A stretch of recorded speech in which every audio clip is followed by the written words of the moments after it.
तपतशिला के ऊपर जब ये प्राणी वहां तड़फ रहे थे प्रथम सतयुग में,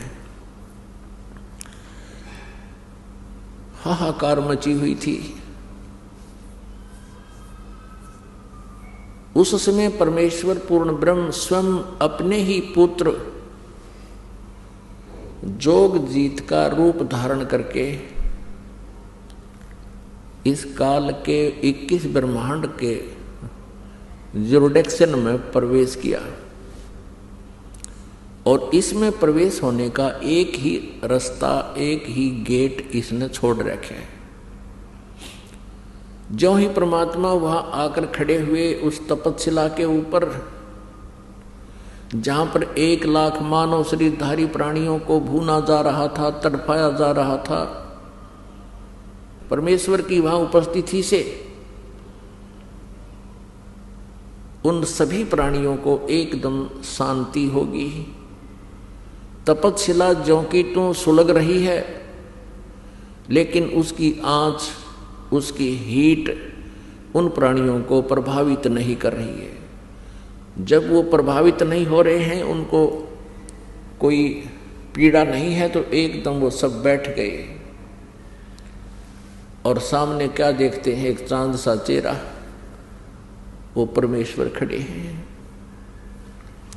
अब सभी प्राणियों को आभास हो गया कि ये भगवान आ गए हैं, तभी तो हम शांत होगी, हमारे कोई जलन रही नहीं अग्नि की।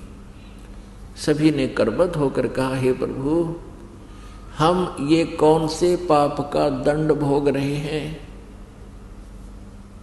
तब परमेश्वर ने उनको बताया कि ये जो तुम दंड भोग रहे हो, ये तुम्हारा इस काल के लोक में किया हुआ कर्म का दंड नहीं, ये तुमने सतलोक में उस सनातन परम धाम में, शाश्वत स्थान में एक ऐसा घोर अपराध किया था जिसका दंड तुम यहां भी भोग रहे हो, और इसके बाद फिर तुम जाओगे 84 लाख योनियों में गधे कुत्ते सूअर बनोगे। उसी पाप के कारण तुम यहां फंसकर ये कष्ट उठा रहे हो। तब परमेश्वर कबीर जी ने, अर्थात जोगजीत रूप में उपस्थित परमात्मा ने कहा कि तुम काल के जाल में फंसे हुए हो।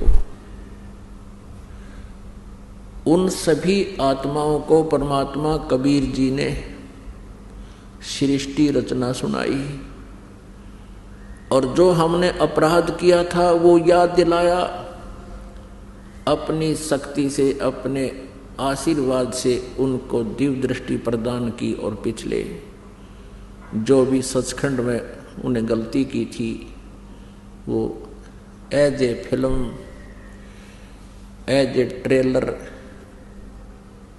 वो बैकग्राउंड दिखाई दी।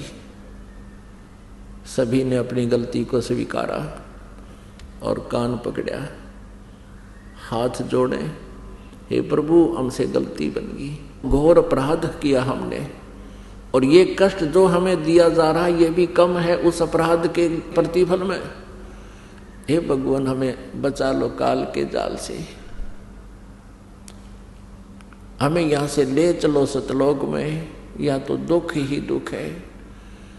अपनात्माओं, जब तक ये प्राणी यहाँ इस माहौल में सेट हो रहा है तो इसको कोई प्रॉब्लम नहीं। कोई मंत्री बन रहा है, कोई मुख्यमंत्री बन रहा है, कोई प्रधानमंत्री बना है, कोई राष्ट्रपति बना है, और छोटे मोटे भी पति बने बैठे हैं, जैसे कोई IAS अफसर है, IPS है, या कोई और अधिकारी है, या वैसे भी कोई जिसका 2 रोटी का साधन ठीक है, कोई फैक्ट्री लगा रहा है, या वैसे अपना ठीक गुजारा है, जमीन है, कोई दुकान है, मजदूरी करके भी कोई ठीक अपना गुजारा टाइम पास कर रहा है। तो इस माहौल को वो बिल्कुल अच्छा मान रहा है। अब अच्छा तो मानेगा क्योंकि ये जीव संज्ञा में है और जीव की इतनी ही सोच है। अब पीव आता है, परमेश्वर आता है और हमें वो याद दिलाता है कि इस झूठे सुख को सुख कहे तू मान रहा मनमोद, ये सकल चबीना काल का, कुछ मुख में कुछ गोद।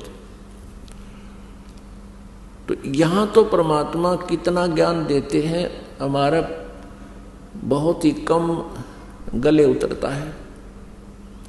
और जब हम कष्ट में होते हैं, जब हमारे ऊपर आपत्ति होती है, फिर हम स्वीकार करते हैं, जैसा भी उनको मार्गदर्शन दिया जाता है वो स्वीकार कर लेता है।